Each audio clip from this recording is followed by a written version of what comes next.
बिस्मिल्लाहिर्रहमानिर्रहीम।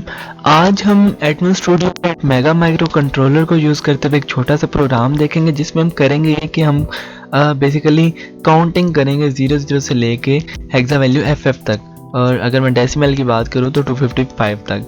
तो बेसिकली हम करेंगे ये कि काउंटिंग के बाद ये जो वैल्यू काउंट होती रहेगी इसको साथ साथ हम पोर्ट बी पे भेज देंगे, और हम FF यानी कि 255 तक काउंटिंग इसलिए करेंगे क्योंकि ये 8 बिट के रजिस्टर्स होते हैं और 2 की पावर 8 हमारे पास 256 होता है, और 256 यानी 0 से लेकर 255 तक 256 डिजिट। तो जो है ये इसकी मेनली लिमिट ही इतनी है, इसलिए हम इसमें इतनी ही वैल्यू काउंट करवा सकते हैं और इतनी ही वैल्यू जो है हम इसमें किसी भी पोर्ट पे आउटपुट करवा सकते हैं। तो इसके अलावा उसने हमें प्रोग्राम में कंडीशन दी हुई है कि हमने सब रूटीन्स बनानी है, यानी फंक्शन बनाने हैं, और पोर्ट बी पे जो एक सब रूटीन हमारे पास होगी जो कि पोर्ट बी पे डाटा भेज रही होगी, और दूसरी सब रूटीन जो हमारे पास होगी वो इस डाटा भेजने के दरमियान में कुछ डिले क्रिएट करी होगी, यानी कि इसमें हमें एक डिले क्रिएट करना होगा, एक डिले की सब रूटीन बनानी पड़ेगी, और एक हमें ऐसी सब रूटीन बनानी पड़ेगी जो कि पोर्ट बी पे वैल्यू भेज रही हो। तो आइए चलिए हम प्रोग्राम अपना स्टार्ट करते हैं। तो सबसे पहले हमने हेडर फाइल को इंक्लूड करवा लिया, उसके बाद हमने R17 एक जनरल पर्पस रजिस्टर है जिसको हमने एक वेरिएबल काउंट के इक्वल कर दिया। तो बेसिकली जब भी हमने कोई वेरिएबल खुद से देना पड़ता है, यानी कि जब भी हम चाहते हैं कि हम कोई ऐसा वेरिएबल दें जो कि हमारे लिए आसानी हो, जब हम उसे यूज़ करें तो हमें ईजिली पता लग जाए, यानी कि अगर हम किसी को शो भी करवाना चाहते हो तो उसको भी समझ लग जाए कि वो इस प्रोग्राम में हो क्या रहा है, क्योंकि जो यूज़र्स होगा, जो यूज़र है, जो नॉन टेक यूज़र है, उसको आसानी से समझ लग जाएगी। जैसे कि इसमें अब हम काउंटिंग करेंगे तो हमने एक वेरिएबल जिसमें हमने काउंटिंग करवानी है उसको हमने काउंट का नाम दे दिया, और उस वेरिएबल को हमने इक्वल कर दिया एक जनरल पर्पस रजिस्टर जो कि R17 है, तो हमने उसको डिफाइन कर दिया। अब जहाँ जहाँ हम काउंट यूज़ करेंगे इसका मतलब है कि हम R17 जनरल पर्पस रजिस्टर को यूज़ कर रहे हैं, उसको अफेक्ट कर रहे हैं। तो इसके बाद जो है नेक्स्ट हमने अपनी स्टार्टिंग लोकेशन जो है वो हेक्सा वैल्यू 00 दे दी है कि हम यहाँ से अपना प्रोग्राम जो है वो स्टार्ट करेंगे। तो ये हमारी बेसिकली इनिशियल लोकेशन है प्रोग्राम की। इसके बाद जो है हमने जब भी सब रूटीन बनानी होती है तो हमने इसके लिए स्टैक इनिशियलाइज करवाना पड़ता है। तो स्टैक इनिशियलाइज करवाने के लिए हम जो रैम एंड हाई होता है उसको हम SPH में आउट करवाते हैं, और जो लो रैम एंड होता है उसको हम SPL में आउट करवाते हैं। तो ये स्टैक पॉइंटर हाई और स्टैक पॉइंटर लो जो है वो हमारे पास उनको इनिशियलाइज करवाया, तो हमारे पास एक स्टैक इनिशियलाइज हो गया। इसके बाद हमने किया ये कि हमने जो वेरिएबल काउंट था जो बेसिकली R17 था उसमें इनिशियली 0 आउट करवा दिया, इनिशियली 0 इमीडिएट वैल्यू जो है वो लोड करवा दिया, क्योंकि हमने प्रोग्राम में देखा था कि हमने 0 से लेकर 255 तक जो वैल्यूज़ हैं उनको काउंट करवाना है। इसके बाद हमने क्या किया कि सबसे पहले एक लूप बनाया, और लूप में लिखा हुआ है कॉल लूप 1। अब बेसिकली एक सब रूटीन बनाई है जिसको हमने नाम दे दिया लूप 1। इसको हम कोई भी नाम दे सकते थे, हमने यहाँ पे लूप 1 का नाम दे दिया। इसका नाम चेंज कर लेते हैं, हम इसको नाम दे देते हैं काउंटिंग, या काउंटर का नाम दे देते हैं हम इसको, और यहाँ पर भी हम इसको नेम काउंटर दे देते हैं। तो बेसिकली अब ये क्या होगा, एक सब रूटीन जिसका नाम काउंटर है उसको उस पर जंप कर जाएगा यहाँ पे आके, और ये काउंटर में नेक्स्ट क्या हो रहा है, इसमें काउंट में इंक्रीमेंट हो रहा है। इसका मतलब है कि count is equal to count plus 1, और अगर हम इसको बात करें तो ये R17 is equal to R17 plus 1 हो रहा है। इसके बाद क्या होगा कि ये जो भी वैल्यू होगी, ये R17 में जो भी वैल्यू आएगी वो पोर्ट बी पे आउट हो जाएगी, क्योंकि काउंट जो है वो हमारे पास R17 के इक्वल है। तो यहाँ पे हम कह सकते हैं कि पोर्ट बी जो है वो हमारे पास R17 के इक्वल है।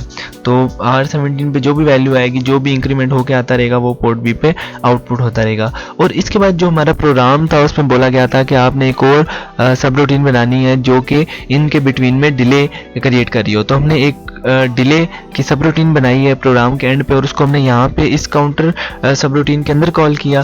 तो ये अब यहाँ पे आने के बाद इस डिले पे जंप कर जाएगा, और इस डिले में जो साइकिल्स वेस्ट हो रहे हैं उन साइकिल्स को वेस्ट करेगा। बेसिकली यहाँ पे जो हमने R21 में FF हेक्सा वैल्यू जो है उसको लोड करवा लिया, और उसकी बेस पे जो डिले की सब रूटीन है ये रन हो रही है, और जब ये डिक्रीमेंट होकर R21 में वैल्यू 0 आ जाएगी तब जो है ये ब्रांच नॉट इक्वल की जो कंडीशन है वो फॉल्स हो जाएगी, और ये फिर इस लूप से बाहर चले जाएगा और रेड की इंस्ट्रक्शन जो है वो उसको उस पर चले जाएगा और इस तरह हमारा जो प्रोग्राम है वो एंड हो जाएगा।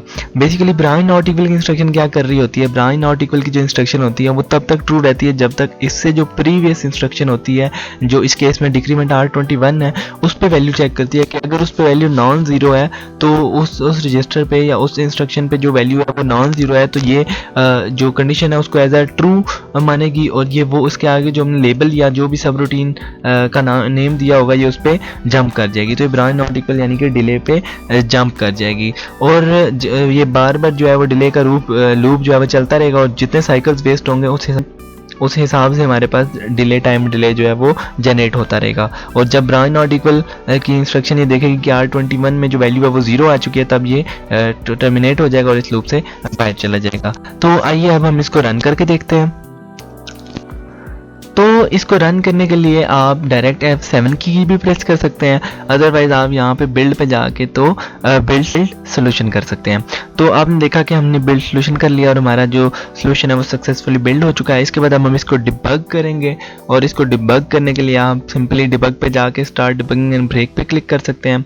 और अब जो है हमने देखा कि हमने उस पर क्लिक कर लिया और उसके बाद हमारे पास यहाँ पे प्रोसेसर स्टेटस ओपन हो गया है।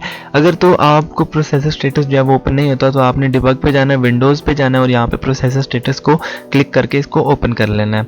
तो आइए हम अब हम इसको देखते हैं। तो सबसे पहले आपने इसको स्टेप ओवर करना है। स्टेप ओवर करने के लिए आप डायरेक्ट F10 की भी प्रेस कर सकते हैं, अदरवाइज आप यहाँ से स्टेप ओवर के बटन पे क्लिक कर सकते हैं। तो सबसे पहले जो है हमारे पास हमने स्टैक को इनिशियलाइज करवा लिया। तो स्टैक को इनिशियलाइज करवाने की वजह ये होती है कि जो भी सब रूटीन होती है वो बेसिकली उसमें जो भी ऑपरेशन परफॉर्म हो रहे होते हैं तो वो बेसिकली स्टैक से रिलेट कर रहे होते हैं और वो स्टैक में जाके पुश या पॉप हो रहे होते हैं। तो सबसे पहले हमने काउंट जो है वो हमारे पास R17 था जिसको हमने ऊपर डिफाइन किया था, तो उसको जो है हम लोड करवा रहे हैं इमीडिएट वैल्यू 0 से। तो आपने देखा कि R17 जो है उसमें हमारे पास 0 वैल्यू आ चुकी है। और इसके बाद आपने देखना है कि जैसे ही जब मैं इस काउंटर को कॉल करूँगा तो आपने इस साइकिल काउंटर पे इफेक्ट देखना है। तो अभी जो हमारे पास साइकिल काउंटर है उस पर 5 है और उसी की बेस पे हमारे पास स्टॉप वॉच में जो टाइम डिले है हमारे प्रोग्राम का वो नज़र आ रहा है। तो जैसे ही मैंने कॉल काउंटर किया तो आप देख सकते हैं कि ये जो है काउंटर पे जंप करके वापस भी आ चुका है, यानी कि ये माइक्रो कंट्रोल होता है उसकी स्पीड इतनी तेज़ होती है कि मतलब विद इन माइक्रो सेकेंड्स या नैनो सेकेंड ये वर्क कर रहा होता है। तो आपने देखा कि ये काउंटर पे गया और हमें नज़र तो नहीं आया लेकिन हमें डायरेक्ट यही नज़र आया कि इसने नेक्स्ट इंस्ट्रक्शन आज जंप लूप पे आ चुका है। लेकिन ये काउंटर पे गया और काउंटर पे जाने के बाद इसने इंक्रीमेंट किया काउंट में। तो आप देख सकते हैं कि R17 में वैल्यू उस टाइम 1 हो चुकी है। उसके बाद इसने पोर्ट बी पे इस काउंट को आउटपुट भी करवा दिया। तो इसको देखने के लिए हम डिबग पे जाएंगे, डिबग पे जाने के बाद हम विंडोज़ पे जाएंगे, विंडोज़ पे जाने के बाद आप यहाँ पे इनपुट आउटपुट ऑपरेशंस पे जाएंगे तो आप देख सकते हैं कि ये पोर्ट बी जो है इस पे 1 आपको नज़र आ रहा है। तो इसके बाद हुआ ये कि इसने कॉल डिले को किया और डिले को कॉल करने के बाद इसने कुछ डिले क्रिएट किया जिसके साइकिल्स आपको नज़र आ रहे हैं कि 5 से आप डायरेक्ट 1302 साइकिल्स हो चुके हैं हमारे पास और हमारे पास जो माइक्रो सेकेंड में जो टाइम है वो भी इंक्रीज हो चुका है। तो इसके बाद हमारे पास जो RET की इंस्ट्रक्शन होती है, रिटर्न की इंस्ट्रक्शन होती है, ये बेसिकली क्या कहती है, ये जो रिटर्न की इंस्ट्रक्शन होती है ये उसी जगह पे रिटर्न करने को कहती है जहाँ पे आपने सब रूटीन को कॉल किया था। तो ये रिटर्न करेगी आपको इस मेन इसकी जो अपनी है इसके डिले वाले पे जहाँ पे हमने इसको कॉल डिले किया था और इसके नीचे जो रिटर्न थी वो जंप करेगी, इसको बोलेगी कि दोबारा रिटर्न कर जो मेन कॉल काउंटर की सब रूटीन की इंस्ट्रक्शन रन हुई थी। तो इस वजह से ये कॉल काउंटर के नीचे जो जंप लूप है उस पर आ चुका है। तो अब मैं इसको दोबारा स्टेप ओवर करता हूँ तो आप देख सकते हैं कि ये अभी 1 साइकिल वेस्ट हुआ है, यानी 1303 से 1304 हुए हैं। लेकिन अब जब मैं इसको स्टेप ओवर अगेन करूंगा तो आप देख सकते हैं कि अब हमारे पास दोबारा अगेन जो है वो जो हमारा R17 है उसमें 2 जा चुका है और इसी तरह पोर्ट बी पे भी हमें 2 आउटपुट होता हुआ नज़र आ रहा है और इसी तरह हमारे जो साइकिल्स हैं वो भी डबल हो चुके हैं। तो ये ऐसे ही वर्क करेगा। आई होप आपको समझ आ गया होगा कि हम कैसे एक काउंटर जो है वो बना सका। Thank you so much for watching.